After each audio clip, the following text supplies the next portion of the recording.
In this video, we'll look at the presidency of James Buchanan, who was president from the 1856 election through 1860, and sadly, like Pierce before him, wasn't a very good president when we needed a good one.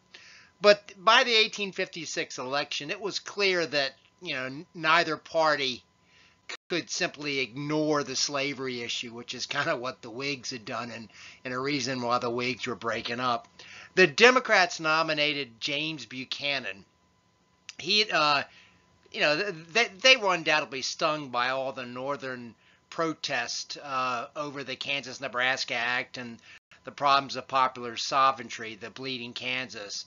But they hoped that because Buchanan was from the north, he was from Pennsylvania, that it might help. And he had also been Great Britain's minister. I mean, he'd been a minister to Great Britain. So he'd been out of the country during a lot of the bleeding Kansas affair, and so he didn't have his hands sort of bloody, I guess.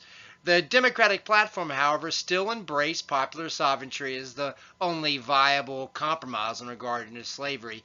They still remained vague on when the territory should vote. They were still trying to at least keep enough northern votes to win a national election. The Republican Party nominated John C. Fremont. He was from California and was the state's first presidential candidate. The Republican platform, of course, called for no expansion of slavery into the territories, the old Free Soil Party platform regarding slavery. They also were more specific about some of the Whigs' economic program they advocated, the old American system. The abolitionists weren't pleased with the Republican Party platform, arguing, of course, that it should oppose slavery everywhere. But a lot of abolitionists still planned to vote for the Republican Party because it was the best alternative. The Whigs still tried to run a campaign, but it didn't amount to much.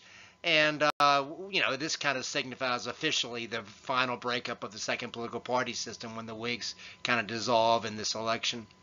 There were several other smaller parties. I'd mentioned the Know Nothing Party, which ran ex-President Millard Fillmore, but it was dying as well. It was really coming down between the Republican Party and the Democratic Party. In the end, Buchanan won, which, given his performance, is going to prove to be kind of a tragedy, as I say. Buchanan won only 45% of the popular vote to Fremont's 33% and Fillmore's 21%. And the Electoral College, the vote was 174 to 114 to 8. The results, unfortunately, sort of demonstrated just how regional the parties had become. Fremont beat Buchanan in the north, carrying all 11 of 16 states, which was a remarkable achievement for a first-time party. Buchanan, meanwhile, carried the entire South, every state, and narrowly he won as well Indiana, Illinois, and Pennsylvania, which is going to be just enough to carry the election. By the way, Fillmore carried Maryland, obviously drawing some dissatisfied Whigs who couldn't bring themselves to vote Democratic. And I've said it's kind of sad. Buchanan was old and kind of sickly, and he would prove to be weak and indecisive. And he's often listed by historians as the single worst president in American history. Things got off for a really bad start for Buchanan when just after his presidency began, a panic hit the banks, the so-called Panic of 1857. In the North, the resulting recession kind of gave the Republicans a way to blame the incumbent Democrats. There'd been a boom in the economy for most of the 1850s because of the influx of all the gold from the West, the gold and silver that was being discovered out there. But what began to happen was that the production of gold in California began to level off. And there are other factors. Europe had been fighting in the Crimean War, which had increased U.S. exports. They needed things. But that war ended, and they went back to producing their own. But the major reason was that the banks had gotten used to having all this gold come in. And so new banks had opened. In the early 1850s, in New York City alone, 27 new banks opened up, and they were issuing a lot of banknotes. But when the production of gold began to level off, you're going to see the banks begin to worry. here in the black line, you can see the rate of them issuing banknotes on the amount of gold they have. And they're issuing a lot of notes because they anticipate more gold coming in. But you get into the late 1850s, you see the yellow lines, the amount of gold coming into the banks actually begins to go down significantly. And so they have a lot of notes out there, not a lot of gold to back them up. So what they began to do is to call in some of those notes. And that's going to lead to people rushing the banks and ultimately a recession. This recession lasted really throughout Buchanan's presidency. Here you can see a newspaper article on stock prices. Of course, Wall Street, which had been growing in the 1850s, that began to decline. With the stock market down and unemployment much higher, it kind of just colored everything. When things are bad economically, everybody's, kind of tempers are short and everything seems worse. And so this kind of colored the whole Buchanan presidency as he fumbled the issue of slavery. And it's actually politically probably going to help the Republican Party, as I say. Also, just as Buchanan was being inaugurated, another bombshell development made tensions even higher. The infamous Dred Scott decision. Dred Scott was a slave in Missouri to a U.S. Army surgeon who was transferred first to Illinois and then to Wisconsin, a free state and then a free territory. When the surgeon owner died, Scott sued in Missouri court saying that since he was in a free territory now, he was no longer a slave. Scott first lost his suit in the state district court, then won his appeal in the state circuit court, and so the case went all the way to the Missouri Supreme Court, which overturned the state appellate court and denied Scott his freedom. In the meantime, Scott's ownership had passed to a relative of the dead owner, and this relative had taken Scott to another free state, New York. Scott then saw a legal opportunity. Federal law allowed a citizen of one state to sue a citizen of another state in federal court, and he argued that since he had crossed state boundaries, he was going to sue his owner in federal court this time. Well, the federal appellate court disagreed. They agreed with the Missouri Supreme Court and denied Scott's freedom. But the Scott case then went to the United States Supreme Court. For the Supreme Court, the case had several constitutional principles. Did prolonged residence in a free state or territory make a slave free? As a slave and a black man, was Scott a citizen with the right to sue in federal court? And to a lesser degree, was the Missouri Compromise, which prohibited slavery in territories such as Wisconsin, constitutional? Now, the Missouri Compromise and its boundary preventing slavery above the lower boundary of Missouri, that had kind of been null and void because of the KansasNebraska Act, but it was still in the books. And so the question was, was that constitutional that you could prohibit slavery above a certain boundary? Well, the first question was least controversial. Several courts had established precedent that Scott was only a so-called sojourner in a free territory and therefore remained a slave. The U.S. Supreme Court could have avoided the other two questions easily by simply affirming the lower federal court's ruling upholding the Missouri State Supreme Court and denying Scott his freedom. The Supreme Court, however, thought, it's the court's duty to settle the issue once and for all of the constitutional questions revolving around slavery and free territories and free states and so forth. And so they issued a very broad ruling. Here you see the Supreme Court, some of the Supreme Court writing on the issue. Writing for a 7-2 majority was the Marylander Chief Justice of the Supreme Court, Roger Taney, who actually was a Southern Democrat. And Taney spoke on all of these three constitutional issues. Dred Scott was, as precedent dictated, a sojourner in free territories and states, and thus he was still a slave. It did not matter how prolonged a slave's stay in a free state or territory was. In regard to the second constitutional issue, Scott was not a citizen, and thus he could not sue in federal court. The original intent of the Founding Fathers was that blacks were inferior beings and were not considered equal citizens. And so you can see some original intent interpretation of the Constitution there.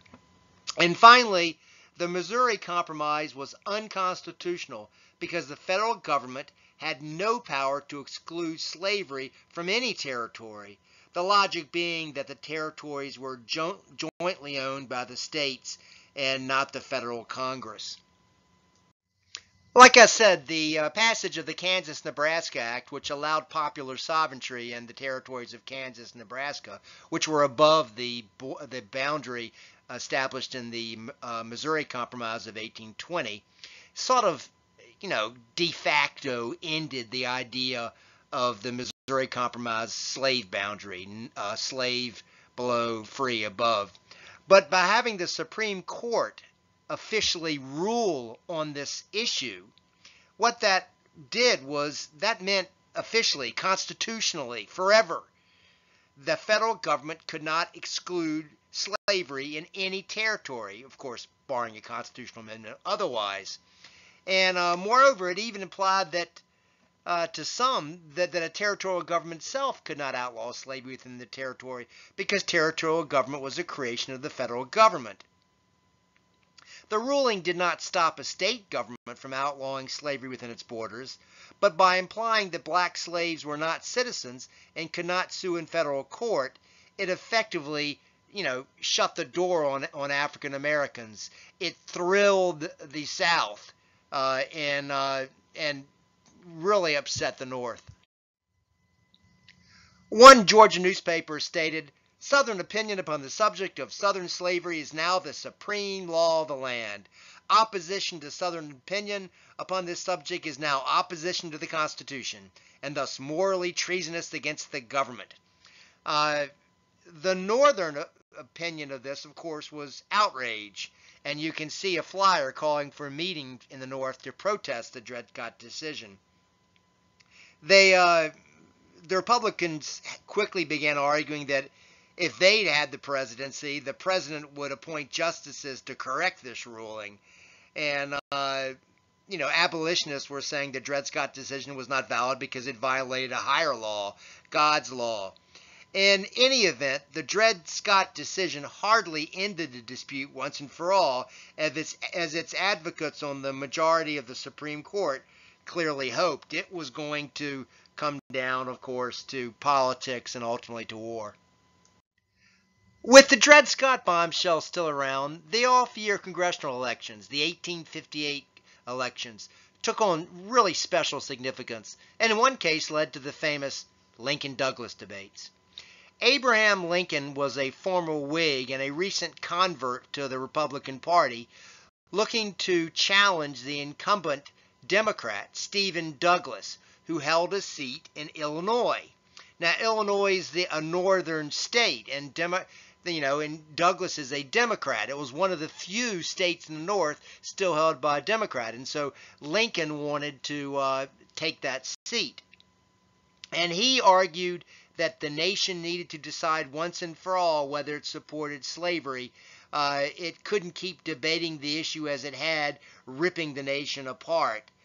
He was not advocating war, but he just wanted to say that we need to decide this slavery question in the territories once and for all politically, and he is going to, he's going to reflect that Republican Party platform. Douglas, of course, who had pushed the KansasNebraska Act and was still saying popular sovereignty was the only solution short of war.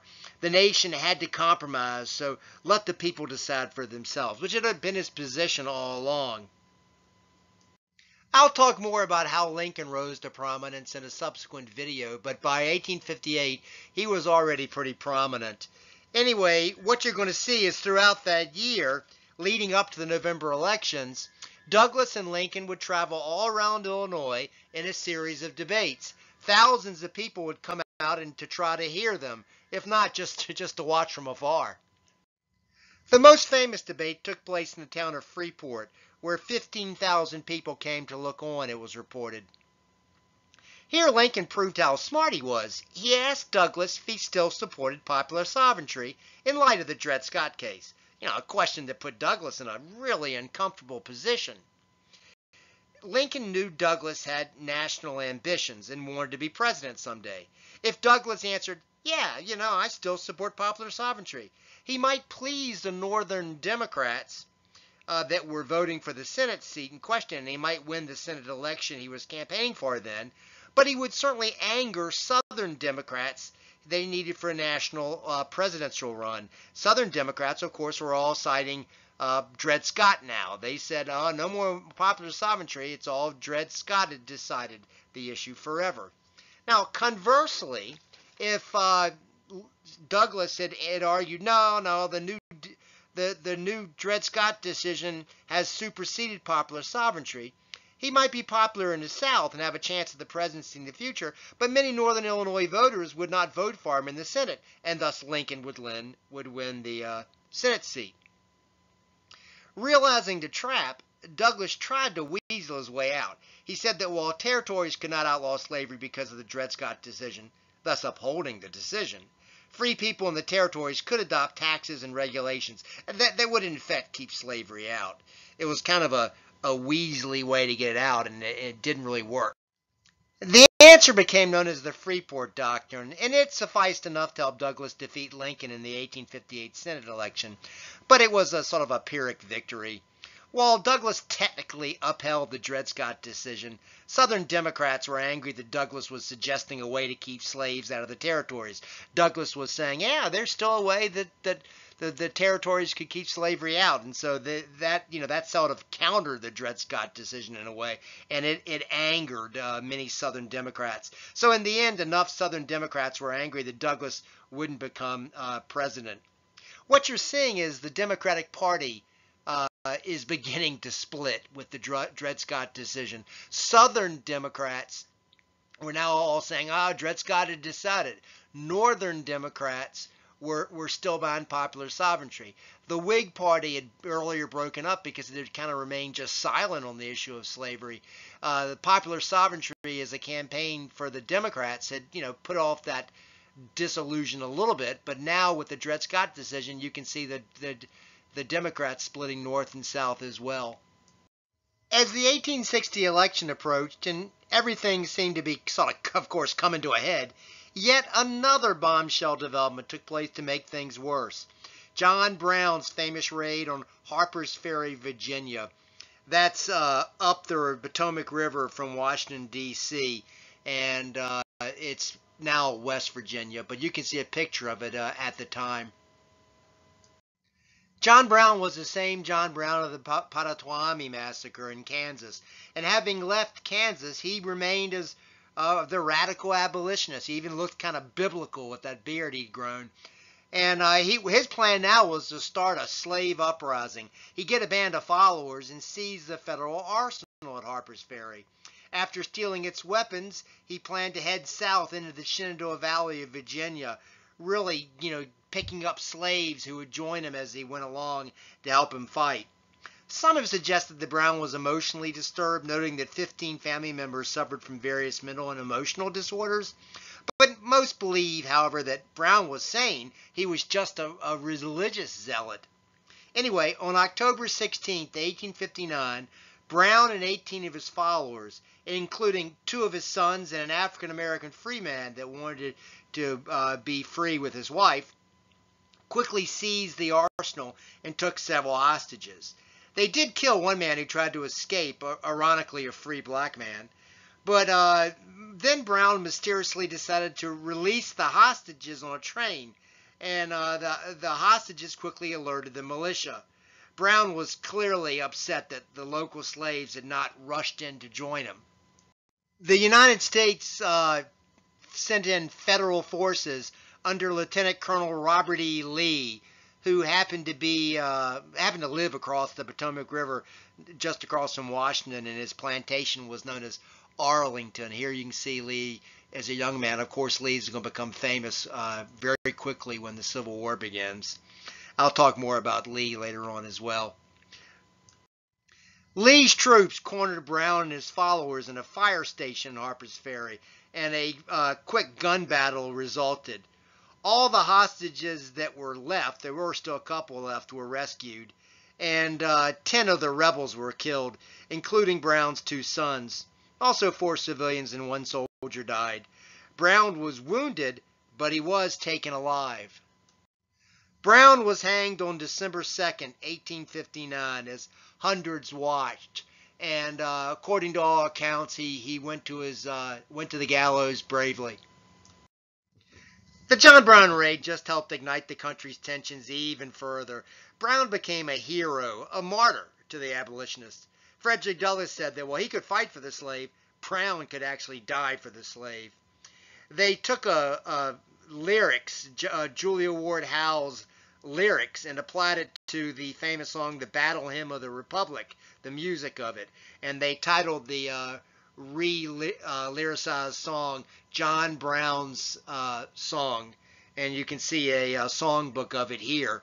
By the way, the Battle Hymn of the Republic was a famous song for the Northern troops during the Civil War. Well, of course, Southerners would sing Dixie.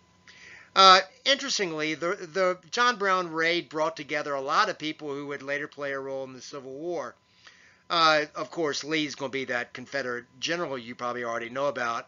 But guarding Brown was Thomas Stonewall, as he was later referred to, Jackson, and J.E.B. Stuart, who was a Confederate general. And also, interestingly, watching the hanging was a young actor named John Wilkes Booth, who, of course, would later shoot President Lincoln. We'll talk about all this in subsequent videos.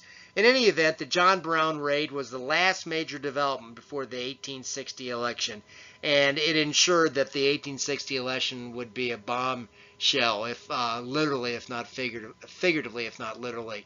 And this concludes the video on the presidency of Buchanan from 1856 to 1860.